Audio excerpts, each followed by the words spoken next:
Halo, salam sejahtera bagi kita semua. Saya Margareta Harimurti Hakni Lohening, CGP Angkatan 2 dari Kota Balikpapan, Unit Kerja SD Negeri 003 Balikpapan Tengah. Kali ini saya akan menyampaikan koneksi antar materi Modul 2.1 Pembelajaran berdiferensiasi. Selamat mendengarkan.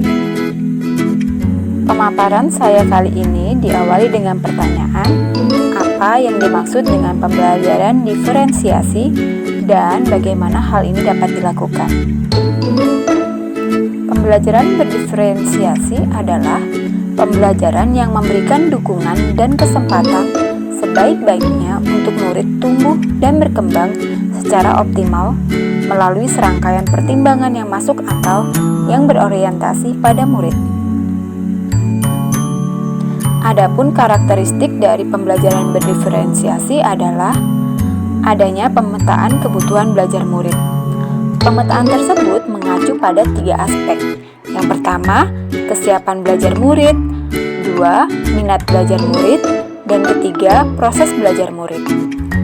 Lalu dalam pembelajaran berdiferensiasi juga ada learning community yang mendukung setiap murid berkembang secara optimal. Pembelajaran dalam pembelajaran diferensiasi mempertimbangkan implementasi dari konten, proses, dan produk masing-masing secara optimal. Penerapan diferensiasi di dalam kelas terdapat 3 hal, yaitu diferensiasi konten, diferensiasi proses, dan diferensiasi produk.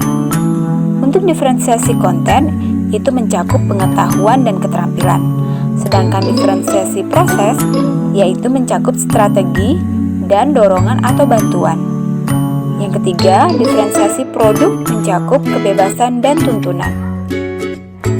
Lalu, bagaimana pembelajaran berdiferensiasi dapat memenuhi kebutuhan belajar siswa dan membantu mendapatkan hasil belajar yang maksimal? Tentu saja dengan identifikasi kebutuhan murid, yaitu identifikasi kesiapan belajar murid, minat murid, dan profil belajar murid.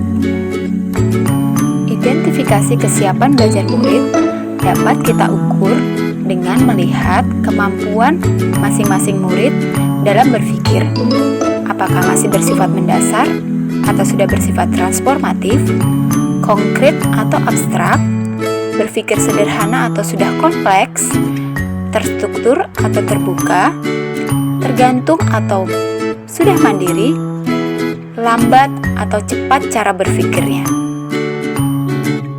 Sedangkan untuk mengetahui minat murid, kita dapat melakukan 4 hal, yaitu cocokkan, mencari kecocokan antara kegiatan belajar dengan minat murid dan tujuan pembelajaran.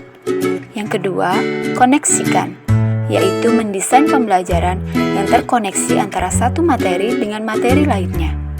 Yang ketiga, menjembatani, yaitu menjembatani kemampuan awal siswa dengan materi atau pengetahuan baru yang akan dipelajari. Yang keempat, yaitu memotivasi, yaitu kegiatan pembelajaran yang kreatif, menyenangkan, dan bermakna akan menumbuhkan motivasi murid untuk senang belajar. Kemudian, profil belajar murid. Apa tujuan pemetaan profil belajar murid?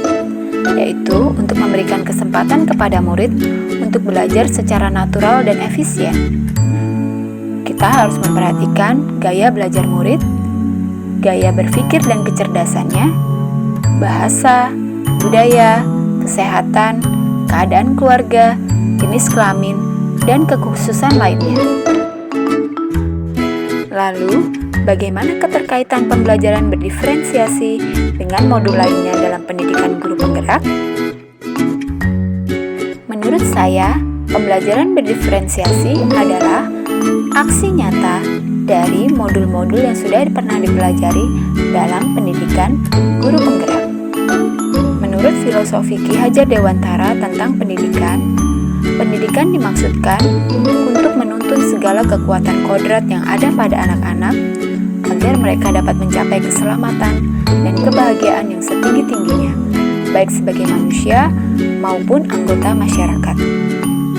Untuk mewujudkannya, Sebagai seorang guru, haruslah memiliki nilai-nilai yang dapat menuntun anak-anak mencapai maksud pendidikan yang diinginkan Ki Hajar Dewantara dengan mengambil inisiatif dan mengambil peran. Salah satunya adalah sebagai pemimpin pembelajaran yang tidak hanya dituntut menjadi among, namun juga sikap menghamba kepada anak. Lalu, untuk mewujudkan visi dan misi mencapai profil pelajar Pancasila, maka seorang guru penggerak haruslah memiliki inisiatif untuk perubahan yang apresiatif dan berbasis kekuatan atau potensi. Melalui pengembangan visi, lalu meletakkan kekuatan diri dan menghargai serta mendorong potensi murid, lalu merencanakan dan mengelola strategi perubahan. Perubahan tersebut dapat dilakukan melalui pembelajaran berdiferensiasi. Pembelajaran berdiferensiasi akan nampak budaya positif serta penerapan disiplin positif, di mana masing-masing anak memiliki kemerdekaan untuk mendapatkan pembelajaran sesuai dengan kebutuhannya. Dan untuk itu, mereka haruslah saling berkolaborasi dan menghormati kebutuhan siswa yang lainnya. Maka perlu bagi guru untuk menentukan tujuan pembelajaran yang jelas serta tuntunan yang tepat. Demikian paparan saya mengenai koneksi antar materi modul 2.2 pembelajaran berdiferensiasi. Terima kasih kepada Bapak Redison MPD sebagai fasilitator guru penggerak angkatan kedua dan Bapak Firenius Sitinjak MPD sebagai pengajar praktek guru penggerak angkatan kedua dari Kota Balikpapan. Salam guru penggerak, salam dan bahagia.